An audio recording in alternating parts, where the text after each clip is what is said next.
I apologise, Hunter Mains. I forgot about yous. He's a solo GM with a Arc Hunter to round out the 3 Arc GMs that I've done so far. Alright, so we're using Ascension and a Tempest Flow build on a Raiden Flux Arc Staff setup. Now look at this start section. I'm able to skip the entire section because of Amplified and the fact that we can jump past them. Because Amplified makes you adds are less accurate against you. So look, we can skip this and starting section very easily. I know we missed our Tempest Strike there, but you know, I haven't used Tempest Strike in a long time, so forgive me on that. So what we want to do here is clear these snipers at the top of the cliff. They are mandatory. You should kill them. We're also farming super energy. Look at the super regeneration we're getting back.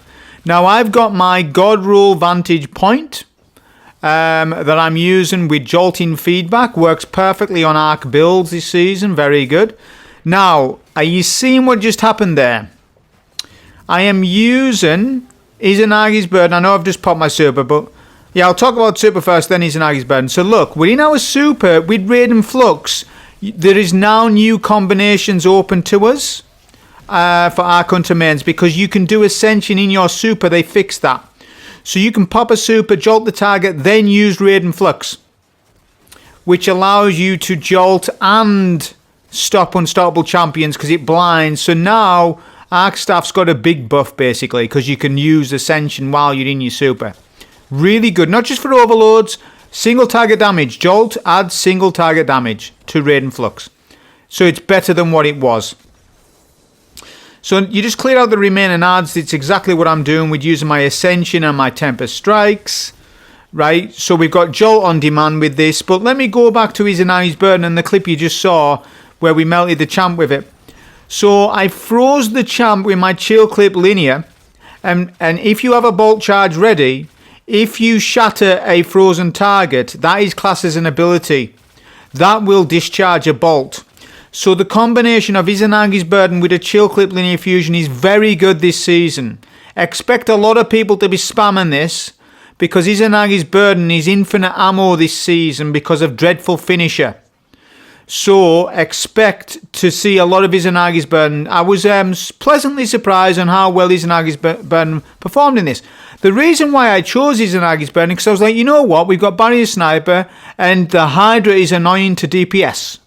Oh, I was like, well, hang on a sec. We can just DPS him with a Sniper because Barrier Sniper, right? For example, Still Hunt would be able to do it as well. But I was thinking, right, what can we use? Because I want Vantage Point on for jolt and feedback. So I was like, oh, I can pair that with Izanagi's Burden. A Chill Clip Utility Linear this time because I showcased Storm Chaser to you already. So now I'm showing a different linear to you called Fire and Forget with Field Prep and Chill Clip. It is probably the best utility linear fusion rifle in the game. It is. It's just that good. Because of Chill Clip being able to stun overloads and unstops, and it's unstoppable fusion anyway, so it's stopping both champs. It can also stun barriers if you time your Chill Clip correctly as well, but you know it can do a lot for us. So top map control is important in this room. Look, we want to get rid of the adds on top island. This allows us to control and dictate this entire section now. Tormentor will not spawn in until you've killed all the adds. There we go, he's spawning in now. Not all the adds, but a portion. So this is where Izanagi's Burden's really good. It gives you time to line up that shot and get your crit. We're doing 82k per shot. That's really good. For 4 ammo cost, that's nice. Look at the amount of damage. We've already broken a shoulder plate off the Tormentor. And whenever we're weak, we will use Ascension in a defensive way. There's 2 different ways of using Ascension. There's using it behind cover to get amplified free DR, damage resist 15%, and the adds are less accurate against you. So it's good to use it from a distance, but it's also good for unclear close-up and to jolt targets. Ascension's probably now top 3 aspects that on the Hunter period on all elements. Like for example, it's good on Prismatic as well. What I'm saying is Ascension is now one of the best aspects in the game for a Hunter. You know, if Hunter does something good, it's Ascension. At least it's got that. Thank God it's got that because it hasn't got a lot else. That's why you're not seeing a lot of people play Hunter, including myself. There's many niche builds on a Hunter that really excel, but there's a lot of builds that are rubbish. And Arc Hunter's pleasantly really good. The problem with Arc Hunter, and I'm going to tell you right now, is that it's not very good for single target bolt charge damage. Let me know somewhere down below if you do know of a single target bolt charge build on a Arc Hunter specifically. If you know of that build and I'm missing something in the meta, let me know, because I've tried to think about it and I can't come to any conclusions on is there a way to play like a Titan but on a Hunter, and I have not come across that yet. If you know of one, let me know. But right now, until that magical build comes out, I'm showcasing a build that really works well, and it's been changed because Raiden Flux now has new combinations to do.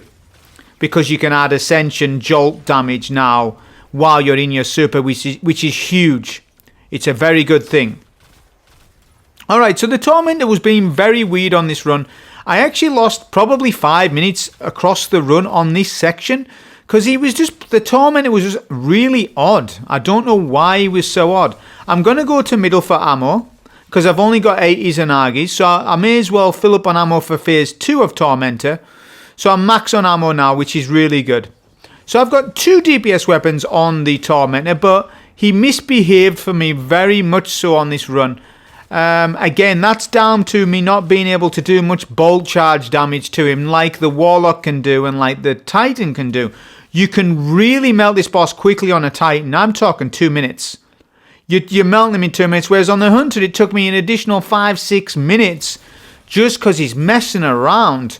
Although the saving grace was that I had Izanagi's burden on. That was a saving grace, and that helped me, do the sufficient damage.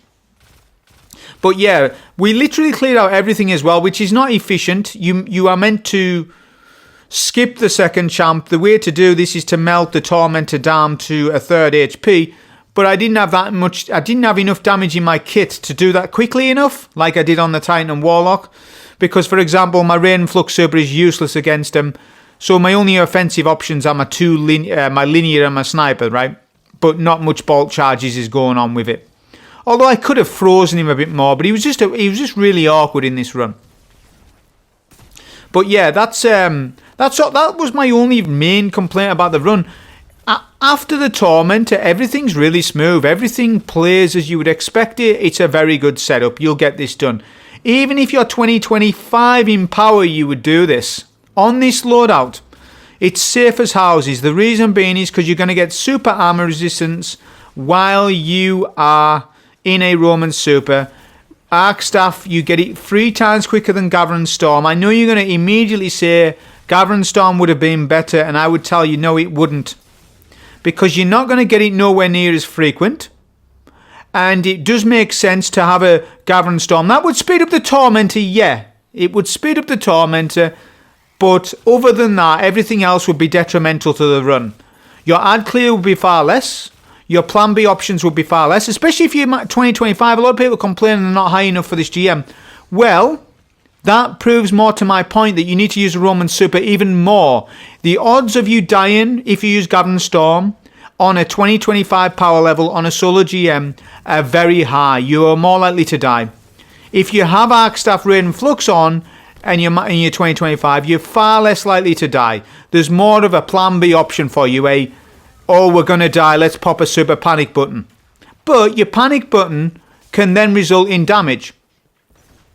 Anyways, the only time where it's detrimental is at the Tormentor, but we can't just immediately change the Gavern Storm after this encounter because it's equipment locked, isn't it?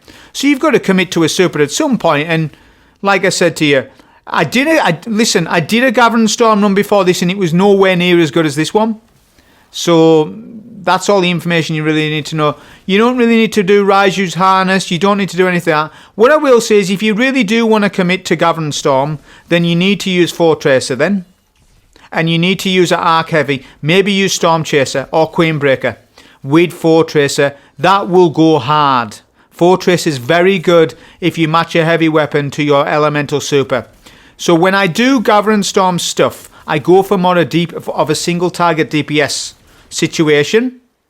Whereas if I want more utility in a GM, I'll go Raid and Flux, or I'll go Moths. Although I just used a Moth build today as well, and it wasn't performing very good. I don't know why. I need to revisit and have a look why that was the case. It didn't perform very well. I don't know why. Have they changed it? I don't know. There's nowhere to say that they have changed it. The Moths just weren't doing very good damage, and I don't know why that was. That was kind of odd. You know, the Moth build with the Moth Keeper's Wraps, it wasn't performing well today for me. That's why I ended up going to the Raid and Flux. I wanted an Arc Hunter build done specifically, right? Because we've done Arc Titan, we've done Arc Warlock, so I wanted to complete this Arc series of GMs with an Arc Hunter. I didn't want to go on Prismatic Hunter right now because I want to do some more testing with Arc. Prismatic Hunter's clear cut anyways, really. In terms of, not clear cut, but in terms of we've had Prismatic Hunter for ages now. Whereas Arc Hunter, well, it's got, you know, with the Arc buff changes of Amplified and Bolt Charges, there's a lot of different things on Arc. So I need to go and have a look at that first before we do any Prismatic testing. Prismatic testing will come as the GMs go along over the course of the season.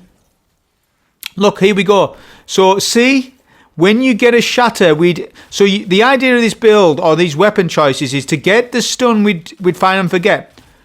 And then as you as you shatter him, you'll get a bolt charge detonation as you use Izanagi's Burden. See what I'm saying? Now, Izanagi's Burden's fantastic for this. It's 10 out of 10. It's a very good exotic.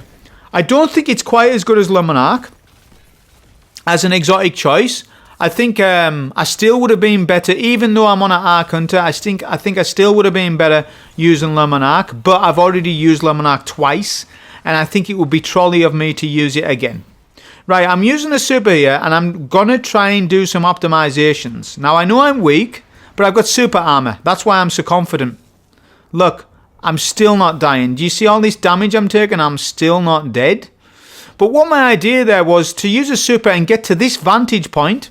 Literally, the gun's called vantage point as well. Isn't that funny? To use this so that we can DPS this guy easier because he's the nuisance. And then we've isolated the champ on the opposite side. I was just testing out a strat. It didn't really matter either way how you did this. I was just saying, oh, what if I just pop a super and go over there and stun him? What's that like? And it worked out okay. But, you know, I was just testing something out. It was fine. Fire and Forget as a utility LFR worked fantastic in this. Remember, like, if you want to add utility to your build, like for hunters, you know, adding utility on top of Ascension and Tempest Strike was nice. It was a nice thing, but I think I could have also just did... Oh, no, I'm thinking about it now because I've not got Unstoppable. Because I'm using Izanagi's Burden, that's right. Because I'm using Izanagi's Burden, I want my linear to stun Unstops and Overloads. Well, it's more the Unstoppable section of it because I know I've got enough stuff in my kit to stun an Overload.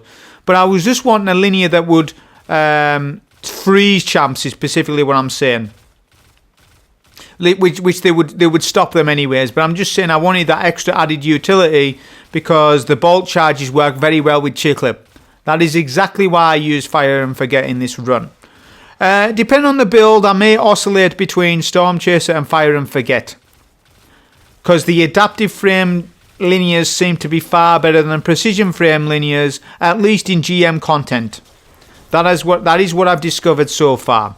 They're just outperforming them just because of their frame is better. It's a better archetype.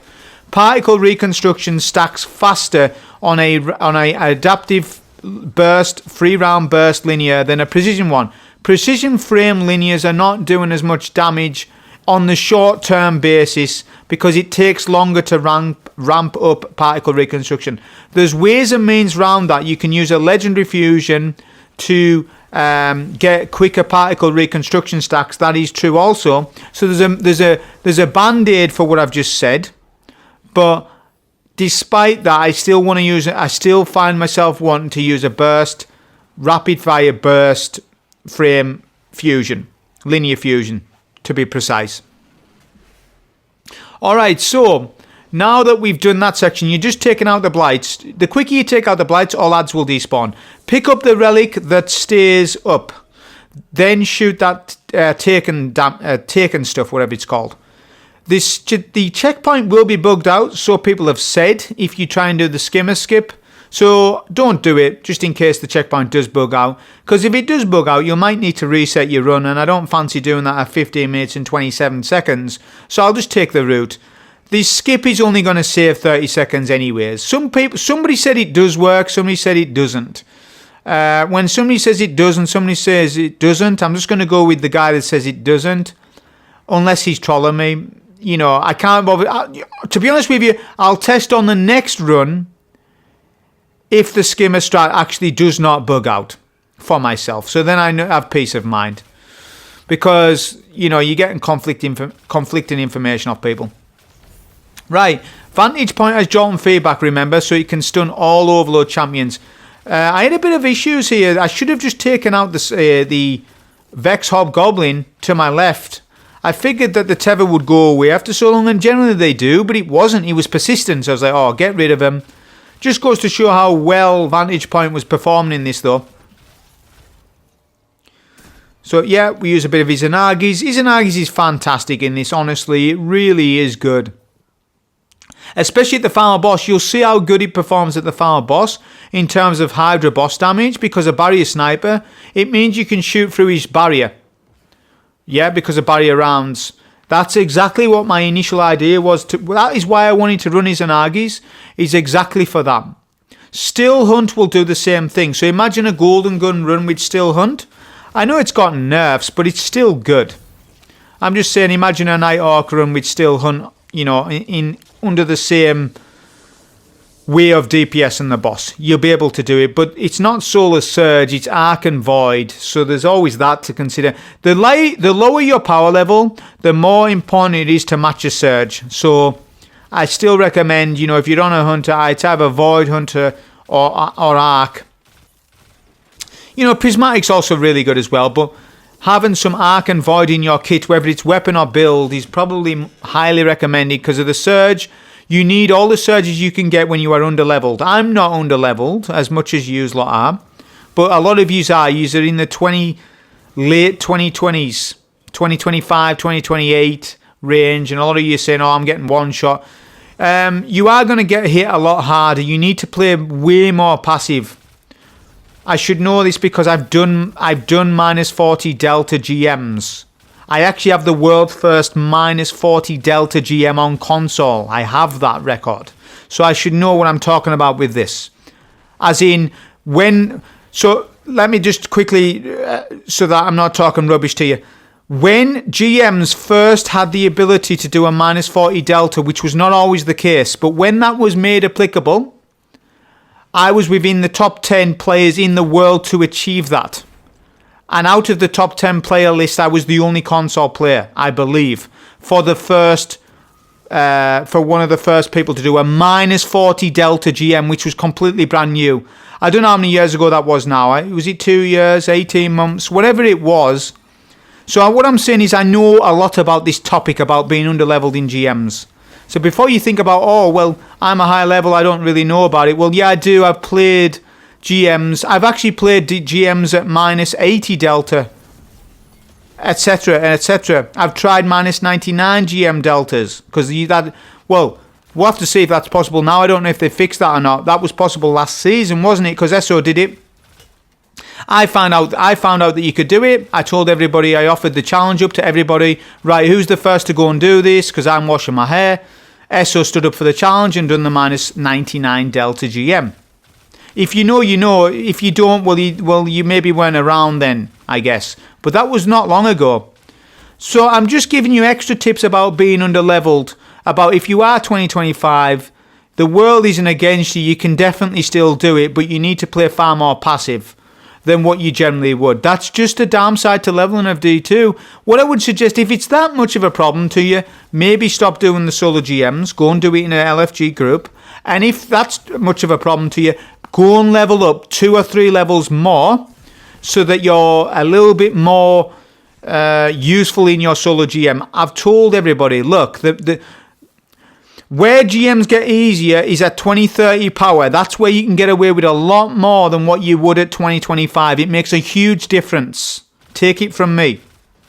So if it's that much of a problem to you, go and level up then.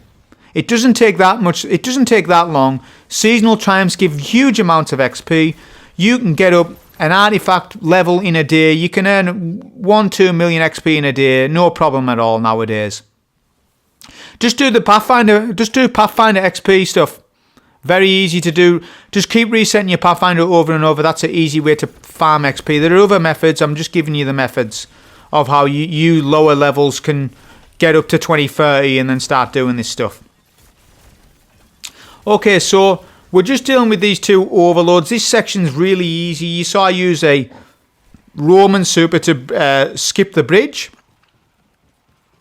I just like doing that because it just speeds that little bit up. It's annoying with the snipers. Rifts closed when you get to 50%. That is when the double ogres spawn in. You can use a super to kill them if you want. I didn't. I just used the cranium and a pulse grenade. And in actual fact, the pulse grenade and cranium deleted the ogres. What I would say is, though, if you are really low in level, I tell you what, use your super then on the double ogre. If you're low in level, pop a super and kill him. But you'll need to get your super back for phase 1. That might require you to wait a little bit. Farm up your super off the scions, but you probably won't get it back in time. You'll be close. Unless maybe you've got hands-on the helmet, maybe a mod. Maybe you might get it in time, but if not, just wait. For me, I didn't want that. I just basically used the cranium and that was it. There's one, look, he's finishable. There we go, 22 minutes in. Like I said, we're probably 5 minutes behind where we should be. We should probably be about 18 minutes now. We're 22 because the Tormentor took advantage of us and he was just roaming the streets. I don't know what he was doing, but he was taking ages for us to DPS him. But that was that. Right, now just take another relic and clean up the remaining rifts. And you should have another relic on the floor to pick up a fresh one for ad clear. This is very important. Pick up a fresh cranium for ad clear because you want to use it for the champ just in case. Now, I think I ended up messing up. We'll see how the run goes. I can't remember now what happened, but I think I ended up dropping the relic and I lost the relic. I told people, look, you can lose the relic very easy if you are not on top of it and picking it back up. But there is a plan B, and the plan B is a huge one. You're going to see how good Raiden Flux does here. It's amazing. It clears the Unstoppable Champion. It clears out all the ads. Very easy strategy. Because phase 1's difficult, and if you don't get ad control on phase 1 with the Centurions, they will kill you in the end. So getting good ad control on phase 1 is critical. It's the hardest part of the run. But if you do have a super, then it isn't. You're fine. So phase 1, you want to stand behind a Vex house and crouch and wait for the boss fight to come into play. The ads are going to spawn up. That's exactly when you're going to do some cranium things. I dropped the relic a little too soon, I think. We'll see what ends up happening here. So look, I haven't picked up the cranium. The Unstoppables messing me about. I'm about to pick up cranium. Boom, it despawns. Look at that. So I messed up, but I'm not bothered. You know why? Because I'm going to showcase the power of Raiden Flux right now. So look. Our concern is all the ads first, because the Unstoppable is only just stunned just then. Remember, you blind with your Raiden Flux. We're going to clear out all the ads with our super look. Look at how easy that is. Look at that. We messed up with the cranium. It didn't matter though. Because the super cleared out everything anyways. So there you go. That's it done. So now it's DPS. So there is a nice place to stand for phase 1 for DPS. The damage was a little slow, but it was also really nice with Izanagi's look. Just being able to hit that 4 times crit. Especially when he shields up. Even if he shields up, you're still going to be able to hit. You're going to be able to penetrate through it. But yeah, look, it's just nice to be able to do that. We're going to blow all our special ammo because we don't really need Izanagi's for anything. It was mainly on for the boss. That's mainly what it was on for. So what I'm trying to do here is manipulate Hydra AI. I've talked about this twice this week. I'll talk about it again briefly. The Hydra will track your last known location. if he has not seen you to your new location, he doesn't know where you are, look. So here we go, look at that. We can just now jolt him over and over. Very simple to do, easy.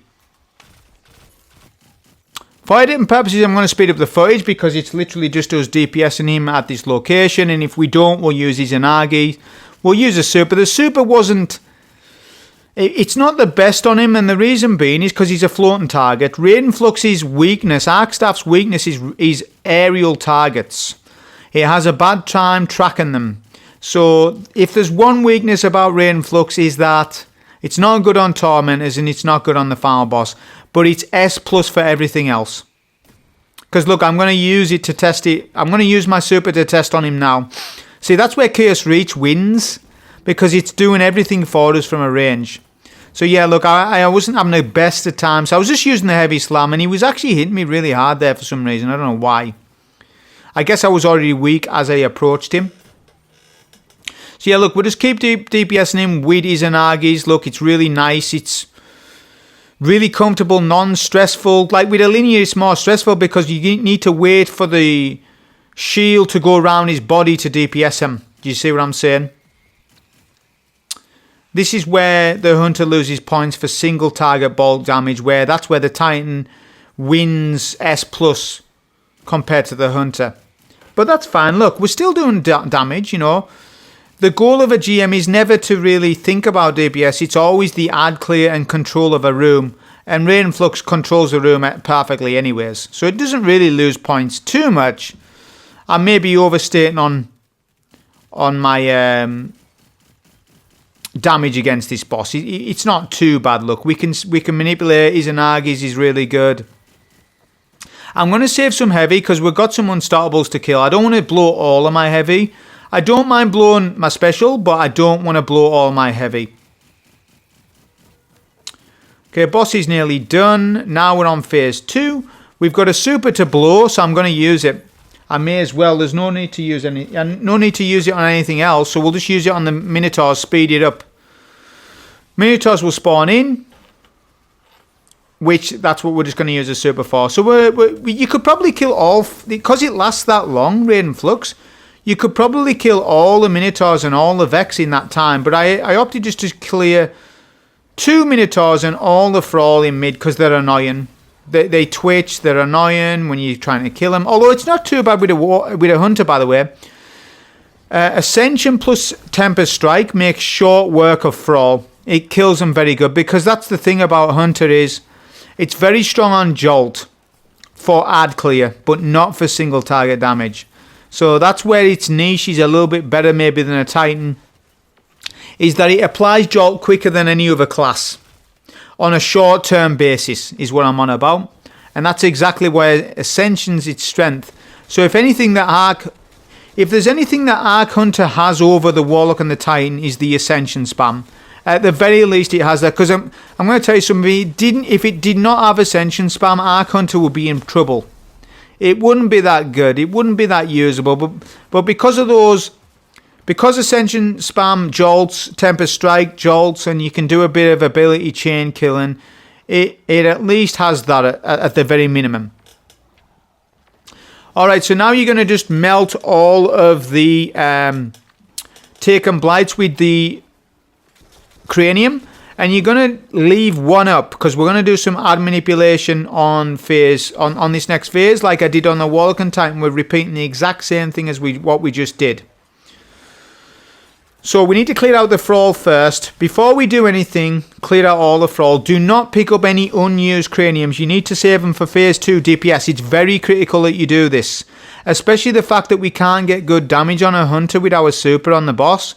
We really, really need those craniums. We've got a pummel. Bane here. We'll make work of him. Very easy.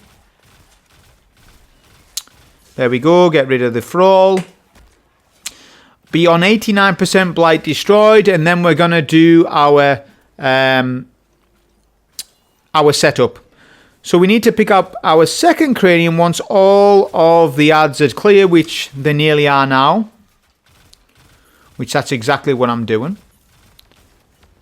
We had a Zealous Bane there. So let's look for a cranium. this Void Minotaur is nearly dead, you're going to see me use some Minotaur. This is another manipulation technique. So yes, we know 4 Minotaurs spawn up, phase 2 and 3, right? Well, you want to master leaving one up. The reason why you leave one Minotaur up, because the boss and the Minotaur will fight. That gives you respite as a player. You're going to see me do this on phase 3 and it works brilliantly. This was another technique I used on this run, testing it. Ended up working out a treat. Right, he's the next manipulation. It's called hide and seek in the 4th dimension, look. He thinks we're on top of the roof. We're not. I've explained it twice. I'll explain it a third time. Let's hope you didn't miss the first explanation or the second one. Well, if you did, here's the third explanation. He thinks we're doing digital Vex roofing, but we're not. The Vex darkness walls can't hit you because he thinks we're up top. Don't get me wrong, once you expose yourself, he now knows where you are, but he did not know where we were to do our stuff. The only problem with that, though, is the Overlord didn't spawn where I wanted him to. He was awkward. That's fine, though, because I've got a super to use, and I'm going to use it, but I'm just using this cranium before I pop super. That's all I'm doing. I'm just wanting to make best of this cranium while I've got it. Because I've got a super to use, and I've got Ascension if I need to stun Overload. I've got Temper Strike. You know, because obviously Rain Flux does not inherently stun Overloads, but Ascension does. So, yeah, we're getting weak, so now we're going to use it. We're going to clear out the rest of the ads first. Then we'll kill Overload in a minute. There we go. We've got our Pulse. We can use Ascension. We used our Pulse instead, though. It was just quicker to do that. And there we go. We melt our Overload. Right, now then for phase 2 damage, we're going to pick up a Cranium. And we're going to farm up our second super for this phase by just getting our crits with the cranium like so. You'll just repeat that over and over.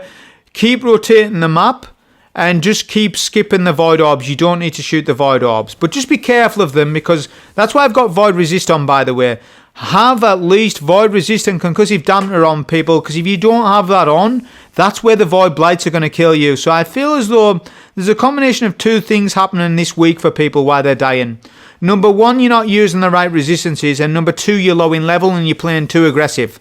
You need to play more passive aggressive and make sure everything that you're doing, and you commit to everything that you're doing with your strats. Don't overcommit to damage, though, with cranium damage or any damage at all in actual fact. This overcommitment to damage will get you killed. So, knowing that fact, you need to know it even more when you're under-leveled. Now, I can start to take liberties past 2030, so I'll agree with you, yes. I'm slightly over-leveled as opposed to what the community average level is, but that's the case always for me, isn't it? I always spam D2 the first 3 weeks of a season comes out. I always do this. Historically, I've always done that. But after the first month of a season, I will not farm any more XP. I'm basically done with XP farm for this entire season. I won't do any. I'll just go for the passive XP bonuses. Look at the damage we're doing here. I get a good damage rotation with Raiden Flux on the boss. It's kind of hard to do because he's floating target. But if you do get your rotation light, heavy off, then you're going to do massive damage. And we did. On phase 1, it wasn't like that, was it? I guess because I sort of adjusted how I should damage him with the super, and I got a little bit better on phase 2. Alright, we've still got damage to be dealt with on phase 2. I'm going to use this final cranium to damage the boss. That'll do 2 things. It'll get us to phase 3, and it'll ensure that I have a super for phase 3 or roundabouts. We're halfway, which is pretty damn good. We've got half a cranium left. Do not drop the cranium. Use it, because once you drop that cranium, remember it despawns like you saw on phase 1. So that's exactly what I'm doing. We're just going to get rid of these blights, and then we're going to take care of the Vex on the right hand side, because those are the ones that shoot you, whereas the rest of the Vex don't. It's only the ones on right, top right. Even top left a little bit, I suppose, as well, depending on which side you're playing on. Use Temper Strike, use Ascension for eye clear on these for all. There we go. And now we're just going to do some jolting feedback things. We're going to melt. We're not going to melt. We're going to do some passive damage we're going to clear out 3 Minotaurs, but we're going to leave the final Minotaur alive. The reason for this is because we're going to do AI manipulation with the Hydra so that he shoots the Minotaur, not us. This will allow me to do Izanagi damage without having to duck and dive and dodge and weave and dodge ball and duck and all the 5Ds. I don't need to do it as much because the boss, he's throwing his... if he had arms, he's throwing them darkness walls at the Minotaur that has a void shield, and he's getting frustrated because the void shielded Minotaur, he hasn't got adaptive munitions on his darkness walls. See, now I'm starting to give advice to the Taken and what they need to do with their loadouts. They're not using the right loadouts. I think Guardians are now using the right loadouts and enemies aren't using the right loadouts. So when this boss loaded up the GM, yes, he didn't put adaptive munitions on his darkness walls. He's struggling with the Void Minotaur. Let me give him a hand. Here you go. What's his name? Paphineos. He's Greek. Whatever he's doing, he's struggling with that Minotaur, isn't he? So look, we're abusing this. We're abusing this. This is it, you see. This is why I love having 2 different enemy types in GMs. In actual fact, they should take it a step further and have 3 or 4 enemy races in one GM. They can make it happen. The reason why they're not making it happen is probably because of last gen consoles, and they only allow for 2 enemy races per GM. There's never a case or instance where there's 3 enemy races. Correct me if I'm wrong, but I don't think there ever has been that case. But just imagine a massive... Talk about Battleground GMs. All right, then, let's have a Battleground. Let's have a full-on offensive Battleground where there's 3 different enemy types all fighting each other. You're in the mix. Imagine that type of GM where there's Taken, Cabal, and Fallen, and the Dread. Imagine the chaos. That will be next-gen D2 stuff. That's what I want, stuff like this. I'm thinking about big picture. I'm not thinking about the lower picture. I'm not thinking about, well, let's just fight the Fallen in a GM. That's fun. Well, no, we've done that since 2014. Let's step it up. We're 2025 now. Things are different. You know, that's a way to evolve GMs, is more enemy races, but they probably can't do it because of last-gen Xbox and PS4. That's probably why they can't do it. What they need to do then, Sony, is put down your prices on PS5. It's too expensive for people. And the PS5 Pro's jokes, the PS5 Pro pricing is a joke as well. Just put the pricing down on PS5. That'll get... Because what you need to understand is there's so many people still play on PS4 and they're not going to budge to a PS5 because it's too expensive for average people. And I would say, yeah, it's right. It's probably overpriced. We're halfway through PS5's life cycle. They should be reducing the price of it already. I don't know why it's so expensive right now. I mean, we're actually only 2 or 3 years off PS6. It feels like we just started playing PS5 because we've had no games. It's kind of crazy. But look at this. We've kept that Minotaur up. He can't kill the Minotaur, so we can DPS him with Izanagi's burden like so, look. Now, the DPS would be quicker with a cranium anyways, but I'm just showing you the utility of the Izanagi's burden. It's just nice. There's no pressure to DPS him, and it's really good. So maybe you want to experiment with other snipers. Use Supremacy, Succession, Fin Whistle from Trials, Still Hunt. Whisper of the Worm could be really good in this one. Yeah, just standing at the back of the map and wailing into him because of barrier sniper.